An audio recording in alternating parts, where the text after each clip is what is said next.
Hello.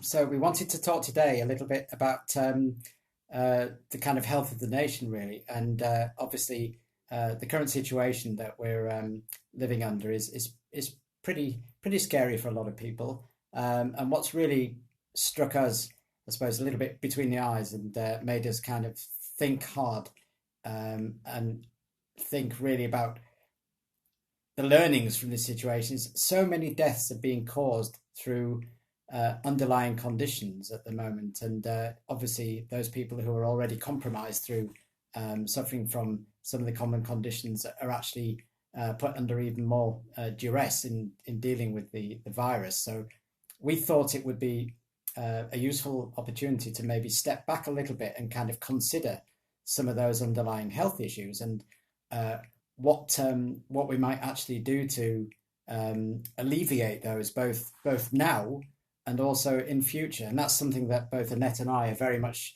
committed to wanting to help support people in becoming more healthy, particularly in relation to how we eat. So over to Annette for a few comments. Um, yeah, it's a tricky one because we've got emotional attachments to food that have developed over years, and yet it's often food. There are other lifestyle issues too, but it's certainly food in a big way that's causing us to have these health conditions that are. We keep hearing underlying health conditions. It's daily now. If people are dying, then typically they have a good proportion of them have these underlying health conditions, and their heart disease, their type 2 diabetes, obviously lung related or respiratory related conditions as well. And many of these are impacted positively or negatively by the food we eat. So it really is time we have to step back and take a proper look at this and stop being maybe quite so easygoing, I guess, which seems harsh, but I think we have to do this. And I'm very determined that we shouldn't be apportioning personal blame. I think it's a complete waste of time. I think it is about personal responsibility because industry and so on are not they're not going to do this. They want to keep feeding us the foods that make them rich effectively. But there are several areas that we need to become aware of, just so that we know, and we also know why we don't have all the blame individually. The food environment that we live in is challenging to say the least. You only need to go into a supermarket and have a look at the proportion of fresh fruits and vegetables available. If that's the food we're supposed to be eating, is that in at least half of the shop? No, it's not even in a quarter. There's not enough of the right kind of food in a supermarket. Beyond that, very often local availability, it is tricky. Sometimes corner shops have a really small proportion of fresh fruit and veg, and occasionally not at all in some areas. And as I've already referred to, the manufacturer's goal is to make money. They want us to be attached to their foods, and a lot of us are. The biscuits and different cakes and pastries and goodness knows what. They want us to have that food, and they want us to actually crave it so that we keep coming back for more. That keeps them in a job. It's also really considered normal now. It's been such a lot. I'm talking mostly about ultra processed food, but processed food in general has been such a normal part of British society for so many decades now that it's completely normal. I see even now when I see sliced white bread, I'm acclimatizing myself to see it as junk because, frankly, I have to say it is. It offers nothing nutritionally, and yet we think of it as a daily staple.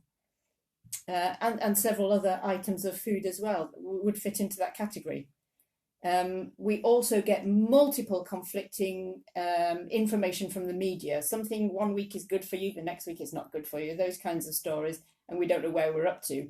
This also leads us to have a lack of belief in food as medicine. And talking of medicine as well, we have a quite reductionist idea of food. People sometimes ask us what food is good for X, Y, and Z, which is a perfectly logical question that I've asked multiple times in the past. But the thinking then is this food should be good for this condition, one thing for one condition. It doesn't work like that. We're holistic beings and we exist and thrive when we eat something that supports our whole system. So not just one thing, but a whole diet. So that's what we're really about. Was there something else you wanted to say there? Yeah, well, I really wanted to go back to some of the kind of statistics as well. So, the Diabetes UK put out a report back in, I think it was October 2018, that said that something like 500 people suffering from diabetes die prematurely every week. Now, that's both type 1 and type 2 diabetes. Um, in terms of the individual breakdowns of which version of diabetes is allocated to that number. I'm not absolutely sure, but we do know that it does affect both groups quite heavily. Now, type 1 diabetes is a type of diabetes that, generally speaking, once you have it, you can't really get better from it. You can manage it. But type 2 diabetes is what we term as a lifestyle condition. It's caused through how we eat, through diet, and it can also be improved and sometimes even put in remission completely through how we eat. So that's something that we can actually do something about. But 500 deaths a week prematurely, if you look across a year and extrapolate that, that's somewhere in the region of 25 to 30,000 deaths. Now, that sounds a lot of numbers to me. And if we can do something about that to stop that amount of our population being ravaged by a disease, which we actually know quite a lot about and can actually be improved and managed through diet and lifestyle, then surely we should be putting more effort into that. The NHS already, before this whole pandemic, for a number of years, we've been hearing that the NHS is close to breaking point just because of so many hospital beds being taken up by people suffering from the common lifestyle conditions rather than acute conditions that, for example, accidents or that kind of thing. So we really already should have been looking at, rather than just how do we treat those and how do we treat them better, how do we actually stop them and prevent them in the first place?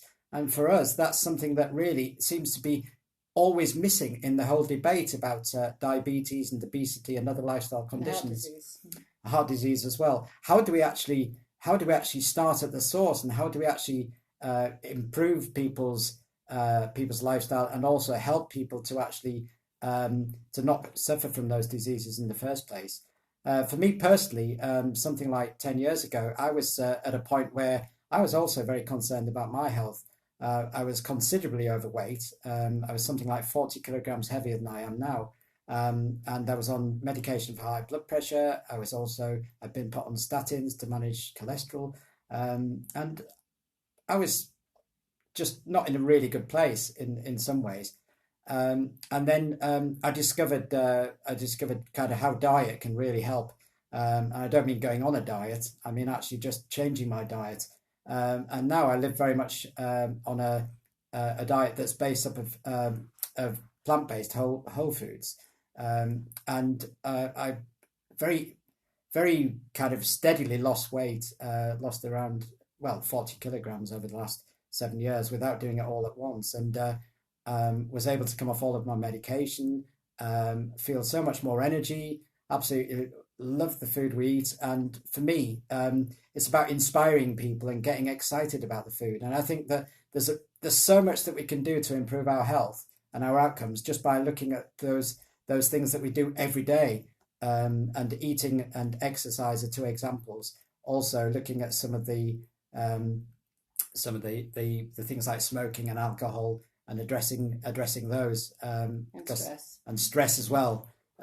So there are lots of different ways that we can actually impact our health, and through changes in our lifestyle. And really, that's what we're all about. And we just wanted to kind of put out this kind of almost like a clarion call, really, that this is a time where we really need to address this, because once we've come out of this this crisis with the virus, I think that we can all do our very best to give ourselves a chance to really keep in good health, and there's no better way than to start that today. And I think it's really important as well. I suspect that every single person in the country either has an underlying condition or is related to somebody who has, or knows somebody who's special to them. And it suddenly becomes a real worry for absolutely all of us. And wouldn't it be nice if we could take ourselves out of that? And the thing is, we can. So if something comes along later, can we deal with it better? We actually can. We can do this. And what's more, you can learn to love this food. It just takes a little bit of adapting to it and changing the mindset that we've had for so long. And that's not easy, but it can be done. And what great thing it would be to actually enjoy it, to be happy and to feel good. And additionally, not to put a burden on the NHS. We're passionate about the NHS, and yet this is the one thing we don't do. The one thing that would really help us is the one thing that we don't do, and we could really enjoy it. It's much more motivating if we know we're going to enjoy it. And I can only give you an assurance that it is possible to enjoy it until you've tried it for yourself, really tried it long term. Then I guess it's something that you can't know for sure. But we hope you will think of it and give it a go. And just some more statistics. I mean, I spoke about diabetes particularly, but it's not just diabetes. Of course, it's things like heart disease, it's things like stroke, and some cancers. And it's kind of generally reckoned that in terms of heart disease, stroke, and type 2 diabetes, that 80% of those kind of incidences or cases can be prevented. And one of the main ways to prevent them is through improvements to diet and lifestyle. I think with regard to cancers, it's a figure of 40% of cases has been put forward. So it's really, our fate is literally in our own hands to some degree. So so why are we talking about this now? Why is it relevant to us? It's relevant to us because actually what Annette and I do is we actually like to help people, inspire people to eat well on a plant-based diet, and we give classes and courses on that.